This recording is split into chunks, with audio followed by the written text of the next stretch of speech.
Chapter 25 Alicorns and Queens. So what shall it be? Do you join the Unity, or do you die here? Join. Die. Join. Die.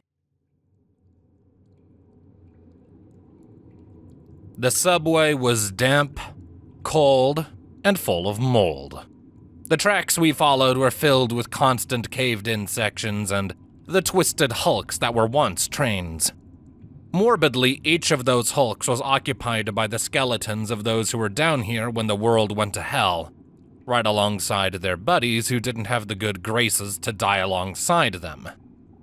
We fixed that with each ghoul encountered. Good news was, we hadn't seen any more of Red Eye's goons since coming down here. If they were following us, they were probably back at the last junction. But the thought that they might even be there at all was enough to keep us moving. We'd yet to stop even to rest, not wanting to risk it. If we hauled ass, we could be back at Haven in a day and back at the Hive in another if we skipped on some sleep. We'd rest when there were secure, stable walls around us. We began passing by another wrecked train, this one quite heavily scorched from a long-doused fire. As we reached the front of the wreck, I spotted the charred remains of the driver hanging out the front window, a hat that was probably a part of his uniform still sitting on top of the skull. And then the tunnel opened up into a far larger space. 2 platforms sat either side of the track, illuminated by lights that were barely still running after 200 years. Both platforms had a bunch of equipment strewn about the place, small and large. The platform to our left had a stairway leading upwards, while the platform to the right had a doorway in the wall next to a smashed window. The track also seemed to split off at either side of the platforms, and on the alternate path sat a single train car, the most intact one we had seen so far, parked and waiting for a driver who would never come. I didn't think there was another metro station until we reached Haven, I said to Cobalt. I don't think this is a commercial station, he replied as he hopped up onto the left platform, trotting over to the staircase as the rest of us watched.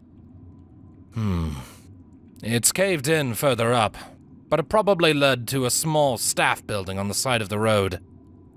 And it was probably a service station, he clarified. Look at the equipment. Refueling and repair, an extra car parked and waiting. This was probably used for maintenance between stops.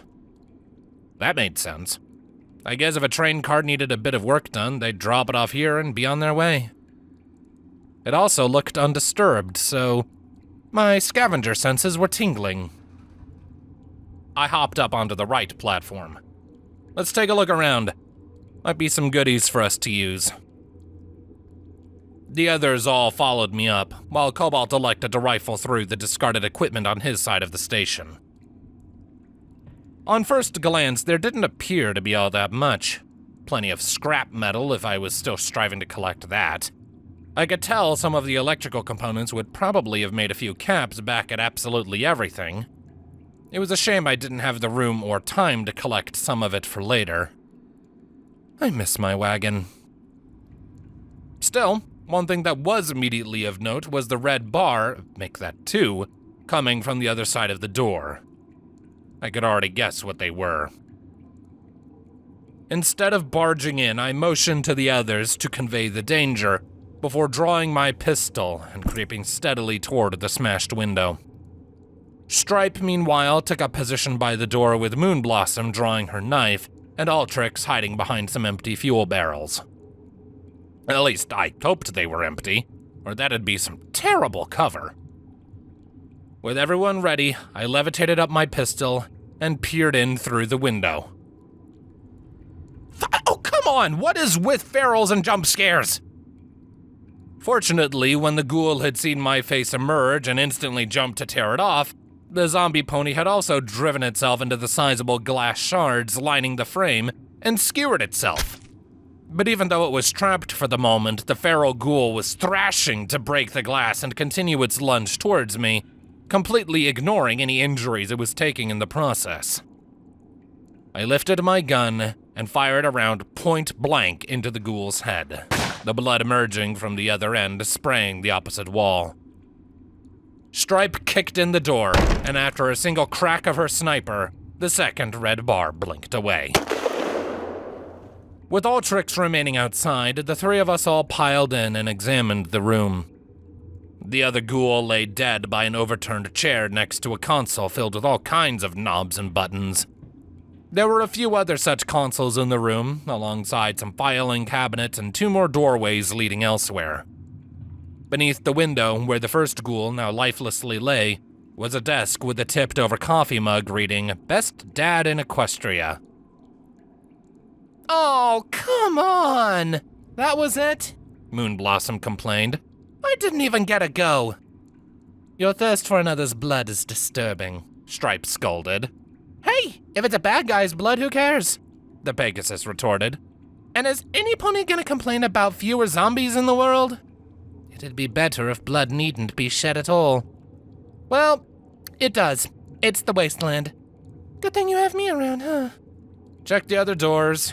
I interrupted their debate before it got heated, checking a drawer in the desk and finding some caps and bobby pins. Might be some stuff back there.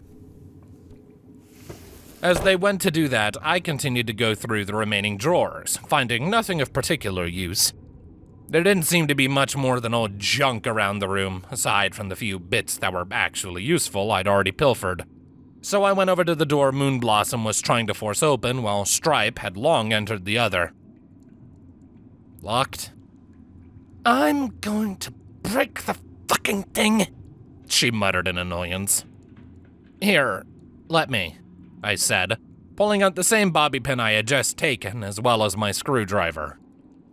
It was a simple lock, and in a few moments the door clicked open. "Huh?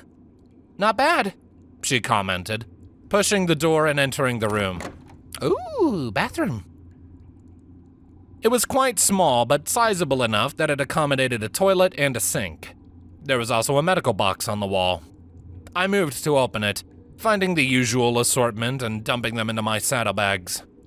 But just as I did, I felt a tap on my shoulder and turned to see Moonblossom. "So," she said with a coy smirk. "That smooch with Stripe." Oh, fuck my life. "Can we not? At least right now?" I asked her with a sigh. "It's awkward enough as it is." "Oh, come on, dude. You clearly want a boner." I felt my eye twitch. "Don't just..." "Stop. Now." She rolled her eyes. "Fine. But now I'm bored and curious, so..." She pushed me up against the wall. Why did she push me up against the wall? "Really, this trek down the tracks is really boring. So, while we're here, wanna have some fun?" "Huh? Oh, come on. You know you..." "Huh?" Moonblossom landed on her face as Stripe bit down on her tail and yanked on it. A grumpy look on her face as she began to drag the Pegasus out of the bathroom. Moonblossom herself, however, just started to laugh her ass off. Totally worth it. What just happened? Stripe returned to the bathroom, looking thoroughly unamused as she spat out a few purple hairs. "So, I guess she was just joking, just trying to get a rise out of me," I muttered. "At least I think." "The other door led out into an access tunnel, though it caves in partway down," she said, ignoring what I said. "Nothing of use. Any luck in here?" Right. Mind rebooting. Back to business. Yeah. A medical box with some potions and Med X. I think that's about it, though." Ultrix mumbled as she poked her head in through the door. "Do you mind if we rest here for a while longer? My hooves are killing me." If that's all right with you, I mean. Stripe looked back at the changeling. We need to keep moving, Ultrix. Those slavers may be close behind. 5 minutes can't hurt, Cobalt commented as he joined us. Oh, and what happened back there? Moonblossom looks like she just heard the funniest joke on Equus. Nothing, Stripe and I said simultaneously. Oh, crap. Now I'm blushing again. Right, he replied with a raised eyebrow. But if we stop for a 5 to 10 minute rest, it'll give Scrap Heap time to check that memory orb we recovered from that griffin. Don't you want to check it? I asked the unicorn. I'll check it out later depending on what you find, he stated. Besides, this is your little quest. You can do the honors. Right. Well, if it had escaped the air of awkwardness that had been doubled thanks to that fucking former raider of ours, I was all in. The others all piled in and around the room. Moonblossom responded to Stripe's irritated glare with a faux smile of innocence. Okay, definitely heading into that orb now. I laid down, levitating the glowing magical object and holding it out before me, as I had done before. I closed my eyes and concentrated my magic onto it. It took a few moments to make the connection, as always, but when well, here we go. Everything began to shift and blur into focus, the feeling of the body I now inhabited all also starting up. And I was increasingly familiar with what it was like to be Queen Chrysalis. She was strolling down a long metal corridor with a drone flanking each of her sides. And no, this definitely wasn't a stable corridor. It just didn't have the same overly clean feeling to it. The colors were far darker and more subdued. At the end of the corridor, where Chrysalis was walking toward, sat an industrial metal door, further cementing that this wasn't anywhere near the Hive. Where am I? Or rather, where was she? When Chrysalis reached the end of the corridor, she let up her horn and watched as the door slid open with a whine of metal scraping against metal. And when the changeling stepped into the next room, I had to take a moment to process exactly what in all of Equestria it was I was seeing. The room wasn't just big, it was gigantic. A vast chamber that had workstations up above connected to the outer walls, and I could just make out the ponies inside through the windows, looking down at the changeling queen as she entered. These stations were connected via catwalks above Chrysalis's head, though I couldn't see any visible way up for non-flyers around here. The ground floor, meanwhile, was a different matter altogether. And it started off with a giant column in the middle, rising up to the ceiling, and then back down into a deep pit that dominated the center of the room. Said column blinking with all kinds of machine parts I had no names for. Around the column was a circular bit of catwalk that then had 4 others leading away from it in a plus shape. The outside of the room was a much more stable metal floor that had the pit separated with railings, and several consoles running around the entire exterior with ponies in full-body hazmat suits working them. In each corner of the room was also a giant tank of something, with pipes coming out of them and leading into the pit. And what I spied in there gave me the biggest question mark. In the pit, running right underneath all of the catwalks, were 4 large open vats of... honestly, I wasn't really sure what. Some kind of magical pulsating liquid that cast the chamber in an eerie glow. And there, right in the middle of it all, was Twilight Sparkle. Adjust the thematic monitor by 0.03, the Ministry Mayor said to one of the scientists undoubtedly under her specific employ, hoofing them a checklist to act out. Rerun the trials. I want that report. Yes, Ministry Mayor. the pony answered, trotting off to carry out her demand. An efficient workforce. You might have made a mediocre changeling queen in another world. Chrysalis said to Twilight, the barb in her voice obvious. More efficient than you. Twilight shot back, causing Chrysalis to snarl. So, how's the Hive? I hope the stable hasn't given you any issues. It is surprisingly durable for a pony design. The Queen replied, leaving her drones by the door and walking toward Twilight by the center column. And now in cities is becoming infuriatingly enamored with you Equestrians. A bit of potential friendship in the world. That makes a change. The Ministry Mayor said sadly, looking almost nostalgic for a moment. Now, I take it you're ready to hear the update. I did agree to this little project of yours. I would be remiss to let you use our magic without supervision. Chrysalis answered. And I must say, you have upgraded this facility since my last visit. Yes. This entire chamber is modeled after our site at Maripony. Twilight nodded, turning to a terminal on the column and beginning to type. Fewer vats, but everything here is only a test bed for the real deal.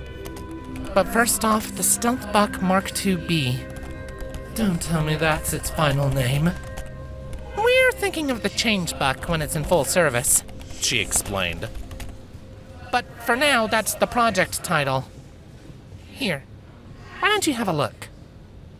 Twilight turned from the terminal and instead levitated something over to Chrysalis. It was a small device, and I wasn't certain about what it was exactly. Chrysalis took a hold of it, studying it cautiously. And how does it work exactly? Just plug it into your pip buck, like a normal stealth buck. Chrysalis studied it for a moment longer before inserting the device into the holotape slot. The pip buck gave a beep before rolling text appeared that was quickly replaced by a menu. You'll be able to scan targets using the SATS uplink eventually, but for now we have some presets. Twilight stated. Try one. Chrysalis looked through the list, selecting a simple earth pony mare that seemed to hold a similar color scheme to her own. Intentional on the unicorn's part, if Chrysalis were to surmise. The moment the option was selected, and then confirmed, the changeling queen was surrounded by green flames originating from the pip buck.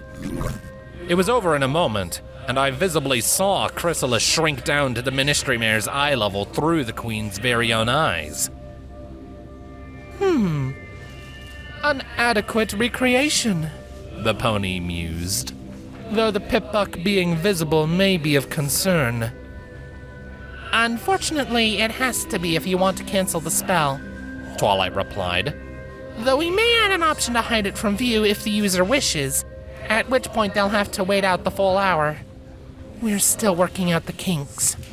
And how long until it is ready for production? I can't really say right now. Hopefully by the time my alicorn potion rolls out. Or maybe a little after. We'll have to wait for Robronco to sign the contract for the pip buck compatibility and get them into military use. Alicorn potion? And I take it your sort of alicorns will be ready soon? Chrysalis inquired.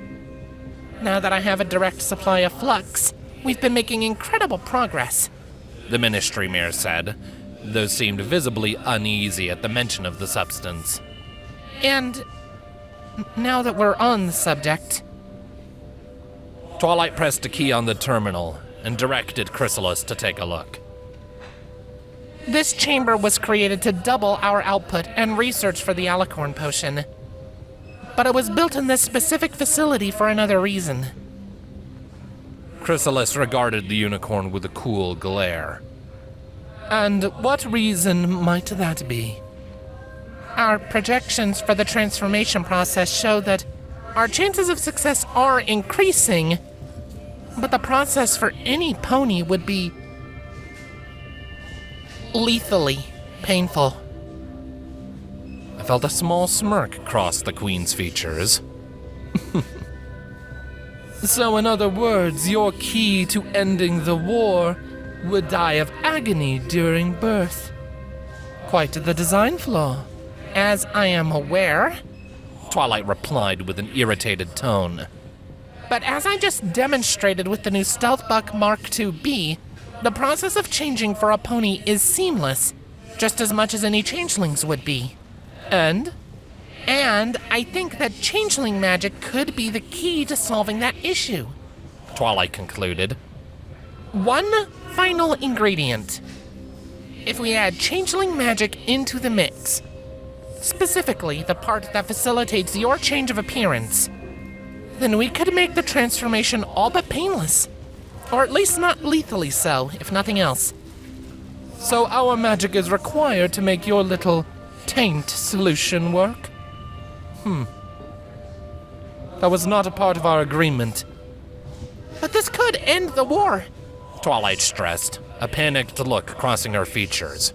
A whole generation has practically grown up in a world where millions of ponies are dying. Every day this farce has gone on, it's just gotten worse. I can't let it continue. Equestria isn't even recognizable anymore. I don't want to see how much further we'll stray in another decade of this. Then you will have to trade something in turn, Twilight Sparkle. Chrysalis said, releasing the pony's guise and beginning to circle Twilight in an almost predatory manner. If it is as desperate as you say, surely that won't be an issue? Twilight gritted her teeth. What do you want? If changeling magic is going to be a component in your little potion, then I've got a thought. She began. Could your potion not be modified to, instead of reacting to a pony, react to a changeling? The ministry mayor gasped. You want to create changeling queens? Would it not be possible? I mean, maybe. With time and research making the changeling magic more prevalent, changing some of the parameters the flux is acting under. Then we have a deal? Golden Blood would never allow it. Golden Blood's days as director of the Office of Interministerial Affairs are over, and you know it. Chrysalis spat. And I've done some digging on this Mr. Horse that's taking over. A small donation his way would be sufficient to convince him. Why? Twilight whispered. Why do you even want this? My race, much to my knowledge, has long been reduced to but one hive. My hive, Chrysalis replied. In cities will be a queen one day, but reproduction is too slow. My people are few. But if some of my most trusted subjects were to ascend, then we would soon be many. So you can conquer. So we can thrive. Chrysalis shot back. When you fools started this war, you nearly killed us by consequence. I saw my people starve and die. I'm saving us. Twilight was silent for a moment, seemingly having an internal conflict inside her mind. And that was nice, because it gave me a moment to process everything as well. I mean, what the hey? I was clearly seeing some of the origins of Splendid Valley's alicorn infestation, but this is what Cobalt was after. The MAS project, what they were working on. And not just the stealth buck, but... And Kronos knows about it. Could this not assist an equestrian victory as well? Chrysalis asked, breaking the silence. What is one more compromise?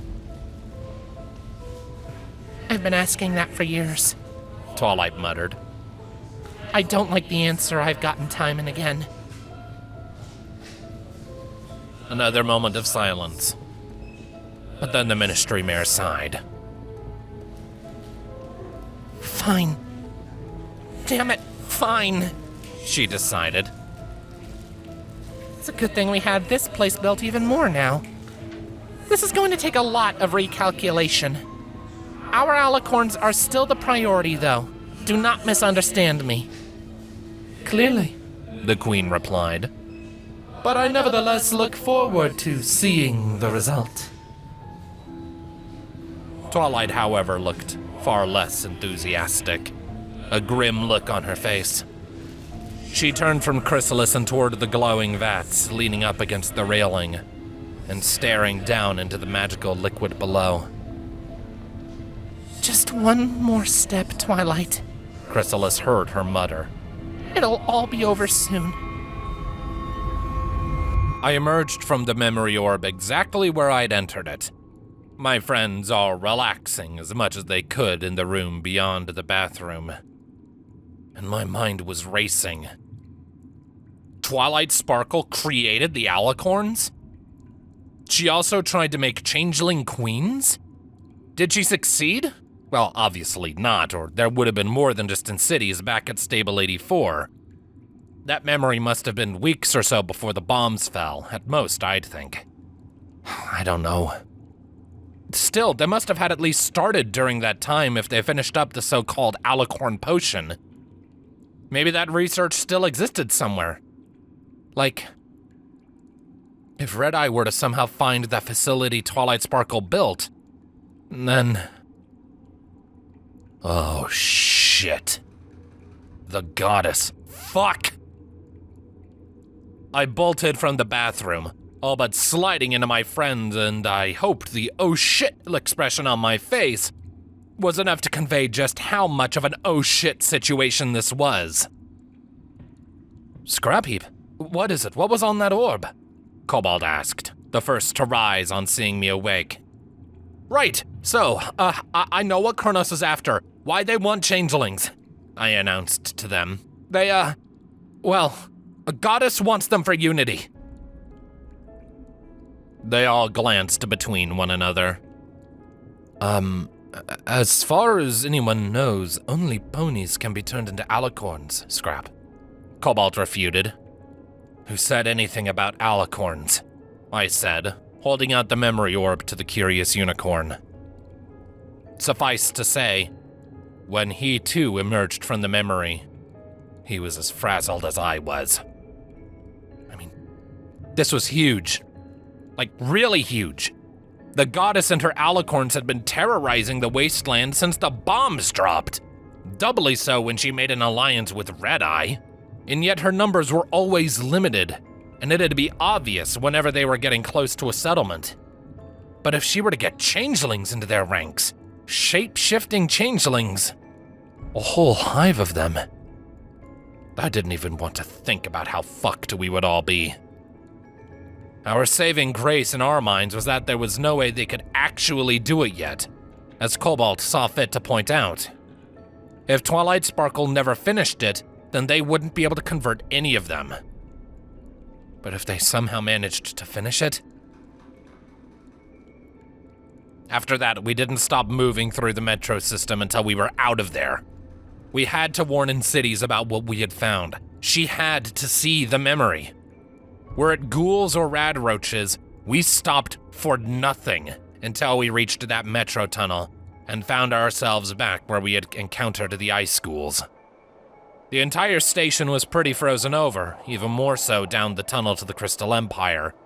But the ghouls were gone, probably wiped out by the slavers by now. That worked in our favor, though, meaning getting out and back into the town was a breeze. From there, we just had to move carefully to get past the slavers. Where once the town had been quiet, now there seemed to be regular patrols around the old pre-war settlement. Still, we managed to get around them. We had to, and we had no time for another fight. And when we were out of there, we began to make our way straight for the Hive as fast as we could. even faster than the last time we walked this trail. There was no time to waste on this. No dawdling, no random side quests. Because if what we had come across was what we thought it was, then it was more than just Stable 84 at risk. The entire equestrian wasteland was in danger.